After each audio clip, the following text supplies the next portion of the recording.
Pakistan is facing one of the worst monsoon seasons this year. Unprecedented rainfall has brought 1/3 of the country underwater. Just to give you a better sense of what's happening on the ground, have a look at these images on your screen. The one with large parts of farmland that was taken on the 24th of March, that was much before the monsoon season began in Pakistan. The images showing the green belt completely inundated, and that's a recent picture. These set of satellite images showing the devastation along the Indus River, as well as some cities in the Punjab province.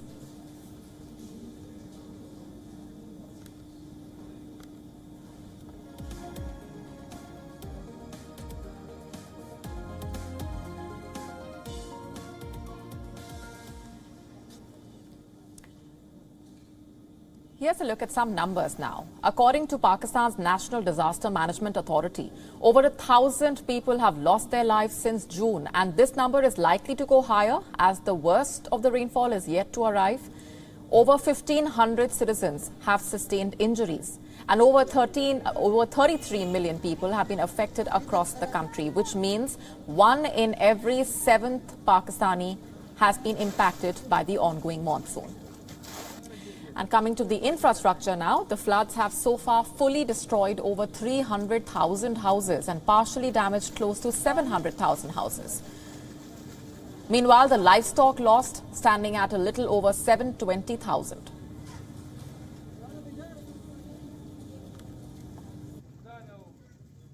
او دا روډي زموږ ویوړو دا کرش پلانټ چې دا زموږ ویوړو او مزید زموږ د کلی ته نورم خطره ده کدا یو بلاک تی ویول نور مزید لګ ډیره خطره ده ټول کلی په خطر کې ده او د کورونو کې خلکو بیګا چې دا کور کې شپې نه دي کړي ځنه گاونډیانو غریان نور خلکو کرتلی دي.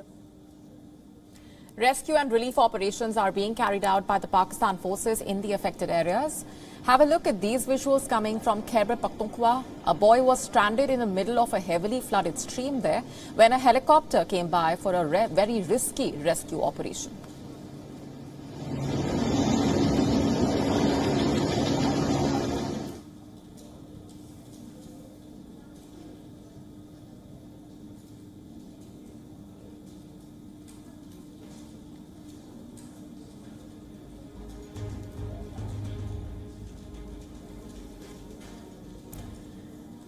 Balochistan is one of the worst hit areas. Prime Minister Shehbaz Sharif has announced a $45 million relief fund for the region. He was even seen dropping relief supplies to the residents from a lowly flying helicopter. वफाक की तरफ से 10 अरब रुपए की grant का मैं ऐलान कर रहा हूं और एनडीए में मिलकर जनाब चीफ मिनिस्टर साहब से अपने उनकी हुकूमत से मिलकर यह प्लान तैयार करेगी. Meanwhile, southern Sindh province is bracing for a fresh deluge from the swollen rivers in the north. Officials have warned that torrents of water are expected to reach Sindh in the next few days. The fate of hundreds of thousands of people in Sindh lies largely with a 90-year-old colonial-era barrage which directs the flow of water from the Indus River. If the ages-old Sukur barrage fails to control the river's flow, experts say a catastrophe is bound to happen.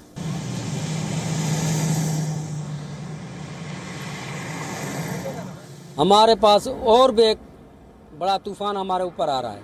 वो जो दरिया सिंध का पानी आ रहा है उससे भी हमें डर है. भाई कब टूट रहा है, कब छोड़ रहे हैं, क्या कर रहे हैं, अभी कुछ पता नहीं उसका भी. The foreign minister has also requested the international community for help. Apart from the government, many residents and non-profit groups are also actively seeking donations.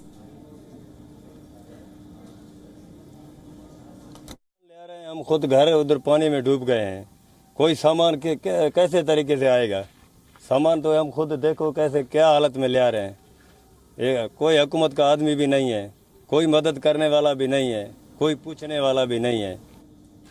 Our Pakistan Bureau Chief Anas Malik has been tracking all those developments on the ground. Have a look at this report that he sent us.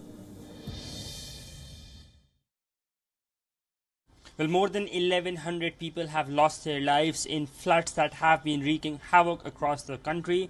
More than 50 million people have now been dislocated or displaced from their own houses as a result of these floods that have taken place all across the country. Not a single side, not a single part of the country is where these floods have not wreaked havoc. We've seen that there is greater damage to the livestock as well, and now the international community is responding. We've seen aid coming in from Turkey, we've seen aid coming in from Saudi Arabia. China has pledged some aid which will be in Pakistan very soon. Then the UAE's aid has also arrived in the country because for one very reason, the Pakistani government is not equipped to handle a disaster of this scale, and tomorrow on Tuesday we'll be seeing that a UN pledge will also be held for this flood relief in Pakistan.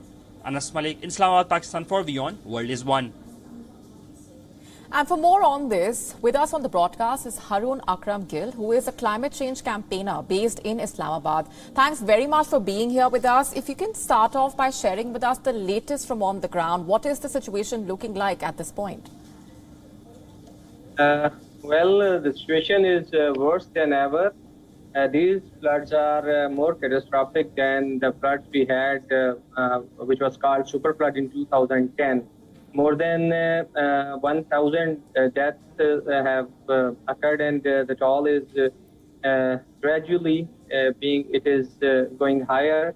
And 33 million people, they have been affected with these floods from one part of the country to the other part.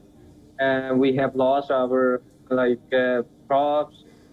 Prices are hiking in other areas of the country, which food and vegetables, those are grown in those areas, the fruits. The northern areas were the hub of fruits for Pakistan, and also the nuts.